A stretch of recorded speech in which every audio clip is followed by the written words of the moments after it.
আসসালামু আলাইকুম এভরিওয়ান।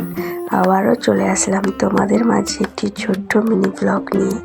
তো তোমরা তো সবাই জানো যে আমি টিউশন পড়াই। তো এটা ছিল আমার সকালের ব্যাচ। তো ভিডিও করার মেন উদ্দেশ্য হচ্ছে যে প্রায় মোটামুটি গরম পড়ে গেছে সকালের দিকে, ছাদে তো বসাই যায় না। তো তার মধ্যে আমার এই দুটো বাচ্চা সোয়েটার ও টুপি পরে এসছে শুধুমাত্র মার খাওয়ার ভয়ে, যে কারণে আমি একটু ভিডিও করে তোমাদের সাথে শেয়ার করলাম। এখন আমার মারধর বন্ধ থাকবে, কারণ এখন রমজান মাস চলছে। তো টিউশন পড়িয়ে বাড়িতে এসে একটু রেস্ট নিয়ে সন্ধেবেলা আমি আর আমার হাজবেন্ড একটা জিনিস কিনতে গিয়েছিলাম ফার্নিচার দোকানে। তো আমাদের ঘরে খাট ছিল না, যে কারণে একটা খাটের খুব প্রয়োজন ছিল।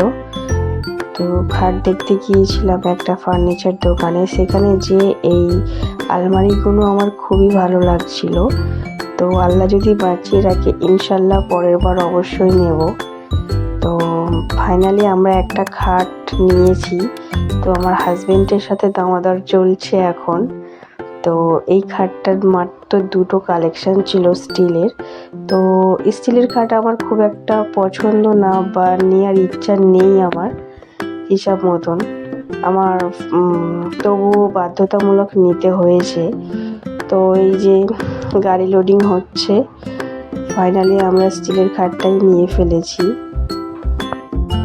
তো স্টিলের খাটটার ডিজাইনটা কেমন আমি তোমাদের সাথে একটু পরে শেয়ার করব। তো তারপরে আমরা বাড়ির সামনে ওয়েট করছিলাম, আঙ্কেলটা ফোন করেছিল, তো চলে এসেছিল। তো এবারে ঘরে রেখে এবার ফিটিং করার কাজ। তো প্রায় রাত 1টা বেজে গিয়েছিল। আমার হাজবেন্ড আর আমি তো সেহরি খেয়ে তারপরে শুয়েছি। এই হচ্ছে খাট ফাইনাল লুক। আমাদের ঘরটা আলহামদুলিল্লাহ খুবই ভালো লাগছে।